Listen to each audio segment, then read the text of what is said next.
Бұл бейне туындыда ерлі-зайыпты ұлағатты ұстаздар Қабланбек қажы Исабайұлы мен Гүлімқан Ділдәбековтердің ғибратты ғұмыры жайлы сыр шертіледі.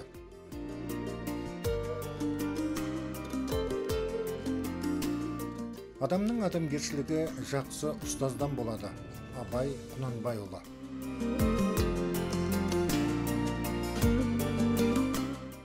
Ұстаз.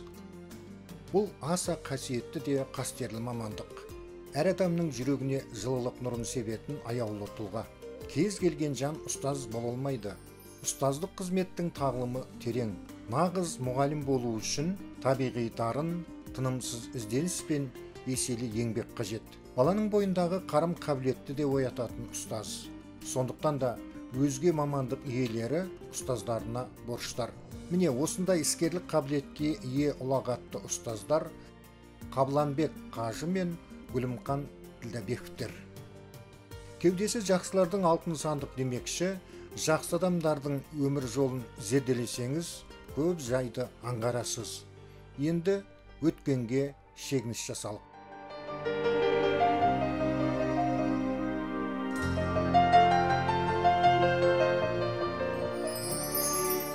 Біздің кейіпкеріміз Ділдәбеков Қабланбек қажының әкесі Исабай дәулетті ел билеген би болған. Ал оның атасы Еспенбет қажы 1904 жылы Мекке Мәдинеге барып, мұсылмандық парызын өтеген. Бүгінде Исабай қарияның ұрпақтары Нұр-Сұлтан, Алматы, Тараз, Шымкент, Арыс қалаларында өсіп өнуде.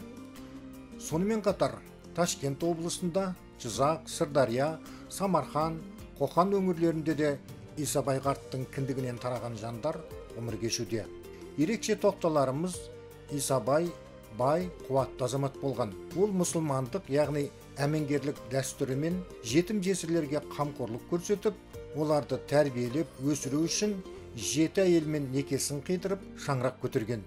Міне Исабай қариядан 7-ші әжеміздің бел баласы, кенжесі, бүгінде Абыз Ақсақал Қабланбек қажы 1924 жылы қыркүйектің 22-сі күні қазіргі Мақтарал ауданындағы бұрынғы кеңесшіл ауыл кеңесіне қарасты Молотов ұжымшарында дүниеге келді.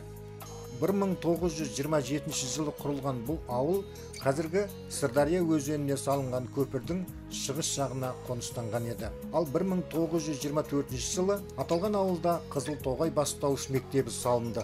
Оның жұмысына ұлағатты ұстаз Шыназбек Бектасов басшылық етті. Бала Қабланбек осы мектепте білім алды. Оның балалық шағы Екінші дүниежүзілік соғыстағы жылдармен тұспа-тұс келді. Ол өз замандастарындай тылда шыныққан буын өкілі. Бәрі майдан үшін, бәрі жеңіс үшін деген ұранмен уақытпен санаспай, үлкендермен бірге егістікте еңбек етті. Жүйек бойлай ат жетектеді. Ауыл баласы ерте есейіп ақыл тоқтатты. Қазір 11-12 шөберем бар. Немерені оны санамаймыз. Шөбердеген баланың баласы да өшірді жүр біреу жүгіріп. Ата дейді. Соғыс өрті басылған 1945 жылы Қызылтоғай бастауыш мектебі 7 жылдыққа ауыстырылды да, оған Жамбыл Жабай есімі берілді. Бұл мектепте сол кездегі тегістік Мирзаян, Молотов, социалистік Пақтарал, Құрамыс ұжымшарларының балалары білім алды. Жігітті талап жетелеп арман өсіреді. Мектепті ойдағыдай бітірген жас мұғалімдік жолды қалады. Арман қуған Албырт жігіт Қызылордадағы педагогикалық училищеге оқуға түсті.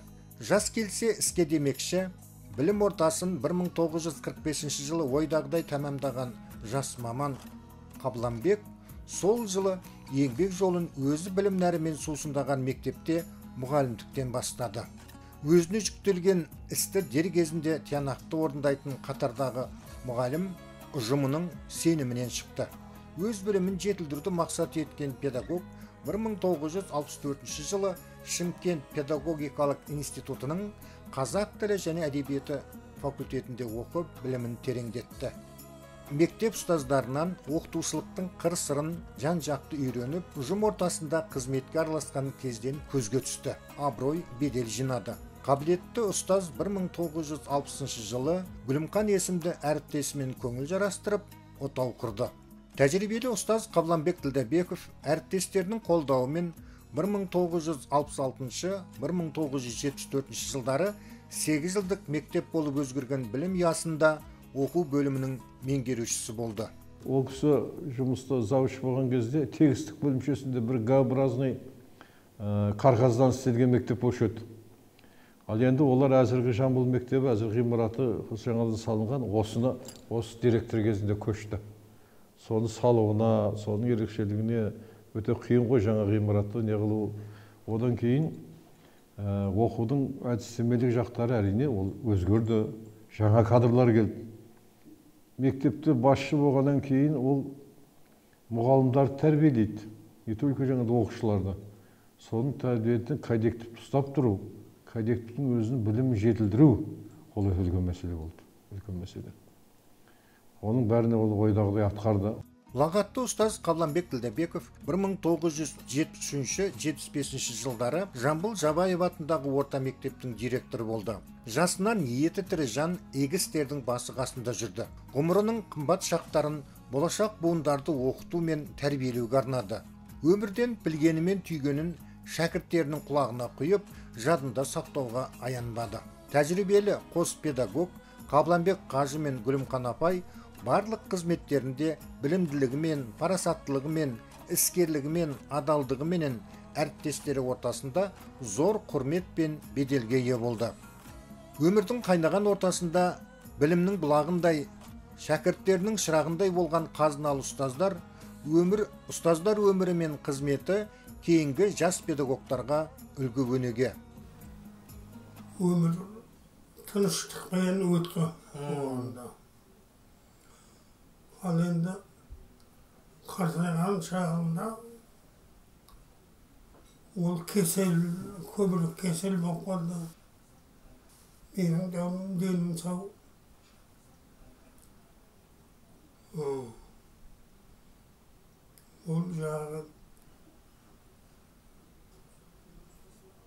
10 қосақ, 5 қыз, 5 бала дүниеге келтіру. Оның арасында бәлен саған неге пұшқан ететті жағы тастап қояды балағынан. Мен білетін осыған мен енді көп сөйлегенмен болмайды ғой өздерінің. 3 ғасырдың куәсі Қабланбек қарияны, немере інісі әрі шәкірті Қасымбек Хаметов өмірдегі ұлағатты ұстазына санайды, өзіне пір тұтады. Ал енді бұл кісінің еңбектері өте орасан. Енді қатал мінезі, жүрісі, тұрысы, шымыр, жаңа айттым ғой киімі. Әсіресе тек естен кетпейтіні, костюм шалбардың бәрін киіп алып, галстук тағып келе жатқанда, екі шашын екі жақ қайырып, тура бейімбет майлының прическасымен жүретін еді. Жаңа маңдайын жарқыратып жүретін еді. Ағаш бір орнында өсіп, жапырақ жаяды. Қабланбек қарияның анасы Анар Мақұлбай қызы Қыпшақ руының Ташкент шаһарындағы тумасы болатын. Бүгінде Анар әжейдің туыстары, яғни Қабекеңнің нағашылары Өзбекстандағы бұрынғы ескі Ташкент, қазіргі Янгюл қаласында ғұмыр кешуде. Асыл ана 1966 жылы дүниеден озды. Қажы атамыздың өмірлік қосағы Гүлімқан апай ашық мінезді жан болатын. Шаңырағының береке бірлігінің ұйытқысы болған Гүлімқан апай бастауыш сыныптарға сабақ берді. Қос ұстаз Құдайдың берген ұл қыздарын тәрбиелеп өсірді. Ал Гүлімқан апай батыр ана атанды. Өлім хақтың пәрмені, Алланың ісіне амал барма. Тұңғыш ұлы Нұрханы дүниеден озды. Ерханы кеден қызметкері, Темірханы қара шаңырақ иесі, бүгінде шаруа қожалығының басшысы. Уәлиханы мемлекеттік қызметкер, кенже ұлы Мұхтарханы танымал Бұлғары қолғап шебері, Олимпиада ойындарының әлем чемпионы. Ал қыздары да әке-шеше жолын жалғастырып, ұстаздықты абыроймен атқарып келеді. Үлкен қызы Сара ұзақ жылдар шәкірттер тәрбиеледі. Ол бүгінде бейнетінің зейнетін көруде. Еңбектегі ерлігі үшін медалін омырауына тақты. Ал әйгерімі Жамбыл ауылындағы Қырымбек Үкібаев атындағы мектеп архивінде қызмет етуде. Құрбан ата ауылындағы Тоғжаны балабақшада тәрбиеші, Гүлбақары Сәуірбаева атындағы жалпы орта мектептің директоры. Әрқайсысы өсіп өнген сүтте үйіған үлкен шаңырақты тербетіп отыр. Қабланбек пен Гүлімхан қариялардың келін немере шөберелері де жас құрақтай өсіп келеді. Ата-ана махаббатын сөзбен айтып жеткізу мүмкін емес. Жұмақ төрі ана табанының астында. Әрине, мамамның орны өте бөлек. Ол ана болмаса, қазір опырылып, не айтып, вообще қуанышты күндерімізде осы мамам болмаса болмайды екен. Төрімізде анамыз отыратын еді. Көзімізге жас келеді, қайта-қайта. Күнделікті ойлаймын мамамды. Енді қазір әкем, папам қара шаңырақта отыр. Сол кісіге денсаулық берсін Құдай. Әр ананың, әр әкеміздің медет тұтып, сол кісіге барып, қайта-қайта тілекшіміз ғой біздің. Өмір ұзақ болсын деймін папамның. Қан бол мейлің қара бол, дана бол мейлің дара бол. Өтетін бәрі алдынан ұстаздар бейне сара жол деп ақын жырлағандай, Қабланбек қария мен Гүлімхан апай өз тәрбиесіменен, білімімен талай жанның жолына сара жол салып берді. Ұстаздар еңбегінің нәтижесі оның шәкірттерінің деңгейінен айқын көрінеді. Қаншама оқушыны тәрбиелеп, оларды үлкен өмір жолына қанаттандырды. Бүгінде өнегелі ұстаздардың еліміз бен шетелдердегі шәкірттерін ерекше мақтанышпен атап өтуге болады. Ал енді бұл кісінің еңбектері өте орасан. Біз сол кісінің шәкірттеріміз. Әрине ол шәкірттердің өте көп. Біздерде мынау сол кезде репрессиямен келген көптеген қарашайлар болды. Гректер болды, орыстар болды, кәрістер 14-15 ұлт тұрды. Солардың бәрі қазақша оқыды уақытысында. Солардың ішінен қанша шыққанын бір. Мына Қарашайдың неде Қарашаев ингушетияда ма сол жерде біреуі министр сельское хозяйство болды, Исаев деген. Өш жерден оқып кеткен. Ауыл шаруашылығы министрі болды. Жақсының аты ғалымның қаты қалады. Бүгінде Мақтаарал ауданындағы Абай ауылында Қабланбек қажы жарты ғасыр еңбек еткен Жамбыл Жабаев атындағы жалпы орта мектепте ұлағатты ұстазға арналған кабинет бар. Мұндағы дүниелер ғибратты ғұмыр иесінің әріптестерінің өнегелі өмірі мен ұстаздық жолынан сыр шертеді. Сонымен бірге әлемге еліміздің абыройын асқақтатқан кенже ұлы Мұхтархан Ділдәбековтің өмір жолы мен спорттағы жетістіктеріне арналған музей бар. Даңқты спортшының есімі әлемге танымал. Сидней олимпиадасының күміс, 14-ші Азия ойындарының алтын жүлдегері, Қазақстан Республикасының еңбек сіңірген спорт шебері, Оңтүстік Қазақстан облысының құрметті азаматы, Республикалық көкпар федерациясының президенті, Парасат орденінің иегері, жігерлі азамат Мұхтархан Ділдәбеков ұзақ жылдар шаршы алаңда талай рет ұлтымыздың мерейін өсірді. Бұл күндері абзал азамат Мұхтархан Ділдәбеков Шымкент қалалық бокстан олимпиада резервін дайындайтын балалар мен жасөспірімдердің мамандандырылған спорт мектебінің директоры. Ер нағашысына тартады. Жиен ұлы Досжан Оспанов та бокстан Азия чемпионы, спортта шоқтығы биік азамат. Ол Мақтаарал ауданының құрметті азаматы. Қаблан ағайымыз өте талапшыл болатын, сабақты өте жақсы меңгереді, жақсы сабақ өтетін, және осы оқушылардан бізді соны меңгеруді талап ететін. Елге, ауылға, шәкірттеріне, інілеріне, ағаларына деген құрмет өте жоғары. Өйткені ол кісі көптеген осы мектебіміздегі көптеген шәкірттерді дайындап, әзіргі таңдағы үлкен облыс, республика көлемінде жүрген азаматтардың көпшілігі Қаблан ағайдың шәкірті деуге толық болады. Ол кісінің жұбайы Гүлімхан апайымыз да мектепке қызмет қылған, көп жыл еңбек еткен кісілердің бірі. Имандылық жолында жүрген қария 2000 жылы мұсылманның 5 парызының бірі Мекке Мәдинеге қажылық сапарын өтеп, Қабланбек қажы атанды. Әрине, өмірдің ыстығы мен суығын бірге көрген қосағым, қартайған шағымда шүйіркелесетін Гүлімхан кемпірімнің дүниеден озуы кейде көңілімді босатады. Алланың ісіне амал жоқ, кемпірімнің әруағы риза болсын. Құдайдан ұрпақтарымның амандығын тілеймін, дейді Қабланбек қария, жанарына келген жасты жасыра алмайым. Жұртқанда жолың болып, қадар болар, шалауыңда болсын, жығылмайсың, аман есен бала шағаның қызығын көріп, ойлаған мақсатыңа жет. Алла. Қабланбек қарияның өмірде қол жеткізген толайым табыстарына, оның өмірлік қосағы, үлгілі ұстаз, батыр ана Гүлімкан апайдың сіңірген еңбегі ұшан теңіз. Зиялы маман, шуақты жан жайлы перзенттері мен жекжаттары да тебірене еске алды. Сондай құдағиымыз алтындай бір адам еді, өте бір жартысы жарқын, сөзі де, өзі де өте бір сондай бір сыйластықпенен құдағи болып, сөз өмірде осындай жағдай болды. Бірақ амал жоқ, Алланың қалауы болар. Дүниеде қимас құдағиымыз өтіп кетті. Амал не? Бірақ мына Құдай қаласа, мына артында мына балдары бар, қыздары бар, ағайын туысқандары бар. Әлі де еске сақтап, бүгінгі жыласын беріп жатыр. Апам қандай керемет жан еді. Жаңа Бекеш айтып жатыр ғой. Мектепте мұғалім болды. Қанша ұл қыз тәрбиеледі. Өзінің де мынау 5 ұлын 5 қызын тәрбиелеп, міне торына қондырып, барлығына қызығын көрді. Бірақ әлі де көре беретіндей өмір бар еді, бірақ енді Алланың жазғаны да енді. Мына қазір немере шөберелер отыр мінекей бәрі. Жүгіріп мінекей бүгін жылдығасын өткізіп жатырмыз. Жаны жәннатта болсын. Құран нұрмен нұрландырсын. Ұрпағы аман болсын. Анамыз алтын адам еді. Өте жақсы адам еді. Кешегі кеткенше еркелеп жүрдік қой осы. Кетіп қалған кейін білінеді. Қорлы. Апамыз сөйлейтін. Туғанда бір жыл болып қалыпты, жыласып.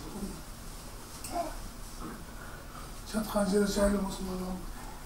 Барыңызға рахмет, қызмет қылғандарыңыз. Менің анамның жолын берсін. Қыздары бәрімізді баратын. Сол анам енеміздің жолын бере берсін, атамыздың жолын берсін, бақытты болсын. Осы жаққа тек қана жақсылыққа жиыла берейік. Анамыз жайлы жырымыз таусылмайды. Анамыз өте былай қарасақ, мынау ер мінезі де мінезі бар еді. Жұмсақ кезінде жұмсақ. Міне бізді солай тәрбиеледі. Өте ақ көңіл, қонақ жайлы. Жаңа айтылып жатқандай.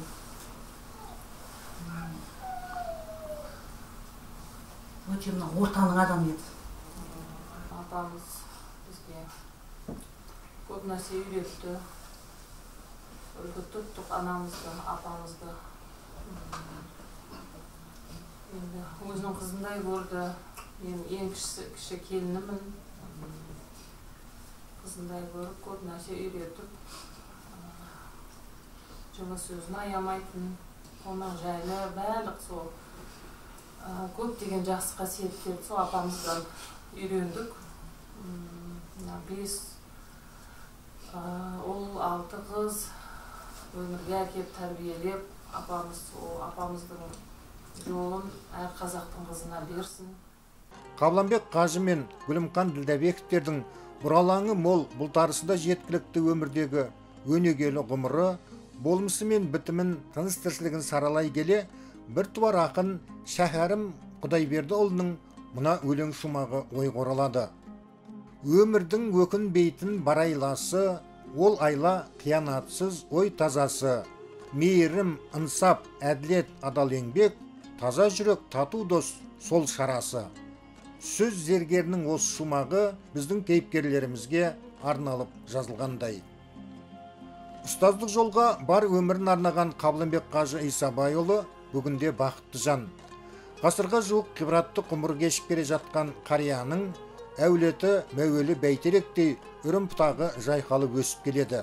Бұл күндері қарт ұстаз үлкен өнегелі жан, батөгей қария, абыз ақсақал, ата-бабалары көтерген қасиетті қара шаңырақтың иесі. Отбасының шуағына шомылған жанның барлық ой мүддесі ел тыныштығы менен бірлігі. Адамгершілігі мол, бекзат болмысты қос қария ұлағатты ұстаздар ерлі зайыпты Қабыланбек қажы Исабайұлы мен Гүлімхан Ділдәбековтер ұстаздықтың ұшар шыңына шықты. Бүгінде ұрпағының аялы құшағында берімге бөленіп отырған Қабыланбек қажыға мықты денсаулық, бақ береке тілейміз. Ғибратты ғұмыр иесіне жаратқан иеміз жар болып, ұрпақтарыңызбен бірге ғасырлық тойыңыз тойлансын.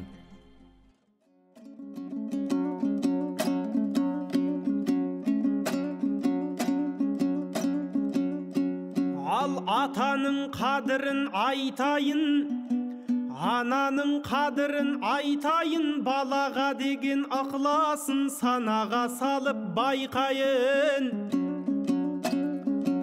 Туғаныңда қуанған, дүние малын бұланған, аман болсын балам деп Алладан медет сұранған.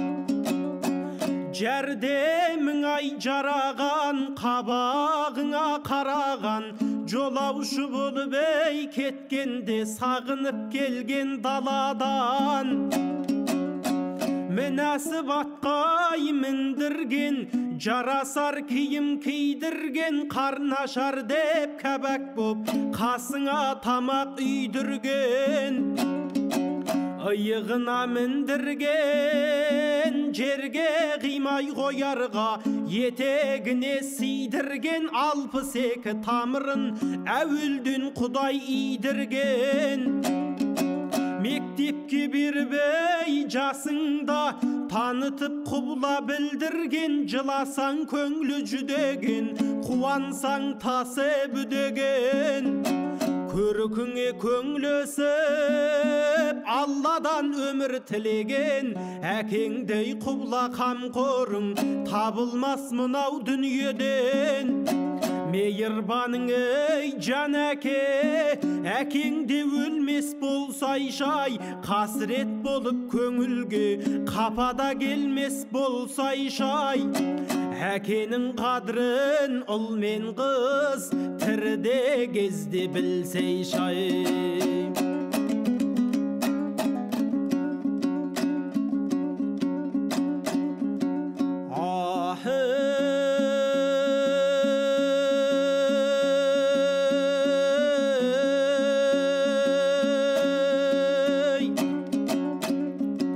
Ай 9 ай 10 күн көтерген, мехнат тартқан төтеннен, еңбегіңде етөлген. Қадірін оның білмесең, қызметінде жүрмесең, арамыз алым болғаның ұрғаны Құдай жетеңнен. Жақсылық қылған піріңе, жамандық қылсаң тіріде, жазаңды Алла тартқызар, орын жоқ жәннат мекеннен. Ай аузыңа ақ сүт емізген, шайнап тамақ жегізген, осы бір жарық дүнияға себепкер болып келгізген. Құйрық шайнабай май берген, құндақтап жерге жай берген, оның қылған қызметін күнменен жұлдыз ай көрген.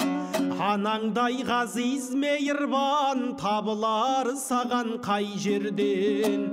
Аңылдап даусың шыққанда шықпаған жырақ қасыңнан, күйзеліп жаны ашыған. Ай қараңғыда жыласаң, таныған көрмей даусыңнан, мейіріңді суға қандырған мейірбан бар ма осыдан?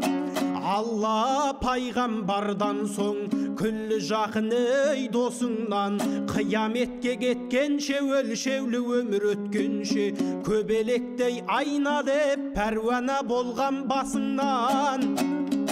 Ай ақ етегін сарылтқан, ерніңе емшек дарытқан, қарныңа қорек барылтқан, беліңнен батып былғансаң, жеркенбей жуе барылтқан. Мұздайда бесік таянған, жыласаң шошып оянған, анаңдай қамқор бар мекен, жаныңа жақын саяңнан. Оның қызмет ісінен не болар жаным аянған, аязды күні айналып бұлытты күні бұрылған, жас нәресте күніңде қайрылып келген қырымнан.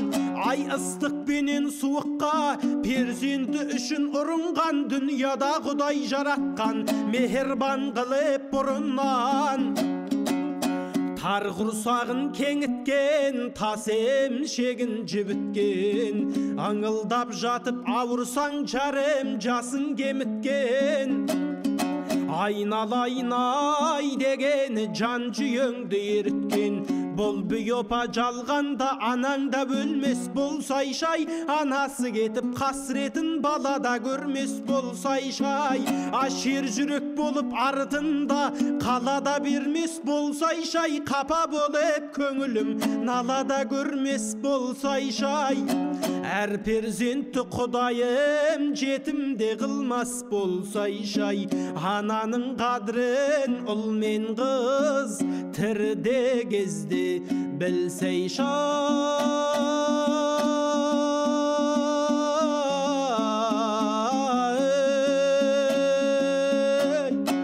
Ананың қадірін ұл мен қыз тіріде кезде білсей шай.